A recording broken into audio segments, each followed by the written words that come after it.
समर्थ सर्वांना. कशा आहात सगळेजण? मस्त आहात ना? मी संजीवनी स्वागत करते आपल्या चॅनलवर.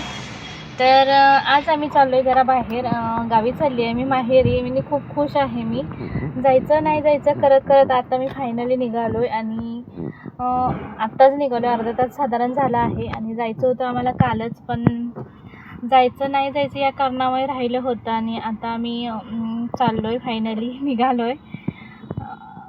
शेवटच्या क्षणापर्यंत वाटत होतं नाही जायचं आहे, असं नाही होणार का, कारण गाडीचं प्रॉब्लेम होतो आम्हाला गावाला जायचं म्हटल्यावर.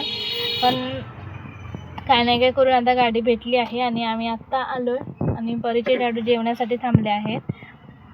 बघूया आता किती वेळ लागेल, कारण कोकणात जायचं आहे म्हटल्यावर साधारण 4 तास तरी अजून लागतील, 3 तास तर लागतील पुढे. नंतर थांबून पुढे प्रवास करायचा आहे. कुठे चालली? कुठे कुठे चाललास तू?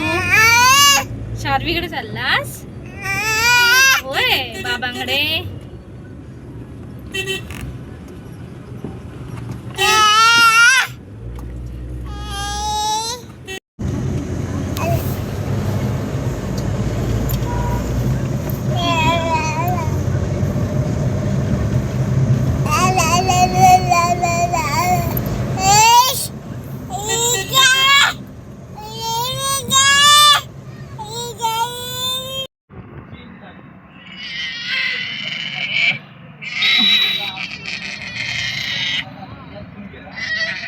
पडशील स्वामी.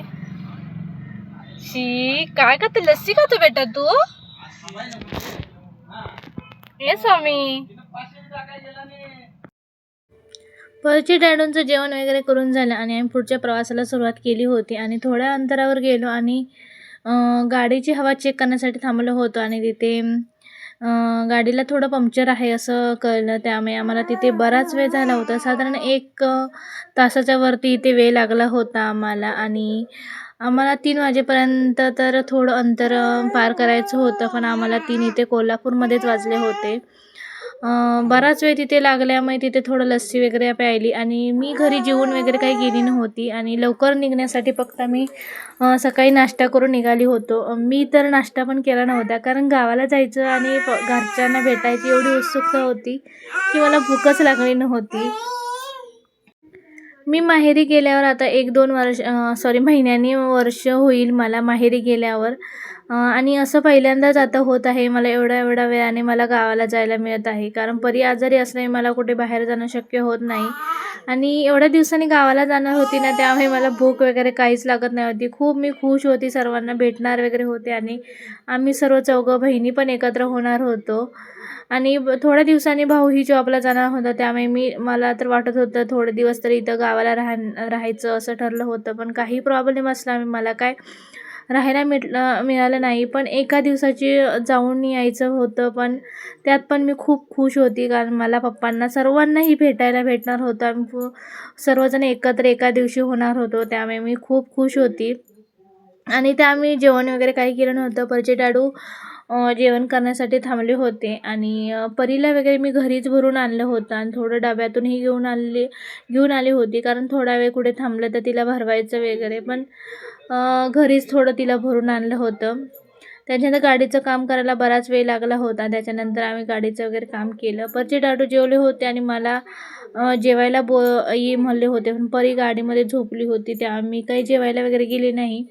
त्यामुळे अर्ध्यामध्ये थांबून एक वडापाव आणि मी थोडी लस्सी वगैरे घेतली आणि त्याच्यानंतर एकदम सर्व खाऊन वगैरे घेतलं आणि नंतर प्रवासाला सुरुवात केली. नंतर कुठेही थांबलो नाही आम्ही, कारण बराच वेळ झाला होता. 4 वाजेपर्यंत आम्हाला घरी पोचायचं असं ठरवलं होतं, पण काही पोचायला शक्य झालं नाही. आणि इथे घाटामध्ये ना खूप माकड वगैरे असतात, खूप भारी वाटतं. आणि आता मी अगोदर खूप गावाला महिना किंवा 2 महिने सतत गावाला वगैरे जायची मी, पण आता शक्य नाही होत जायला. आणि बऱ्याच दिवसांनी इथं घाटाचा प्रवास चालू होता आणि मला गावाला घरी जायची खूप घाई होती. त्यात इथे घाटामध्ये रस्त्यांचं कामं वगैरे एवढी चालू आहेत ना, तिथे खूप ट्रॉफिक लागलं आम्हाला. अर्धा तास तर एका जागेवरून गाडी हलत नव्हती आणि खूपच वेळ झाला होता, कारण तिथून आम्हाला पुढचाही प्रवास करायचा होता.